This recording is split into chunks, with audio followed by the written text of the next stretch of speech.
નમસ્કાર વિદ્યાર્થી મિત્રો, આજે આપણે ગણિત ગમ્મત અંતર્ગત સાપ સીડીની રમત રમશું. શેની રમત?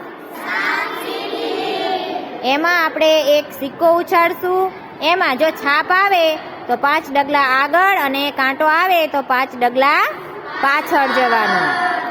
બરાબર?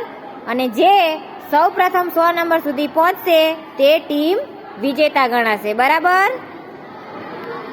તૈયાર છો ને બધા?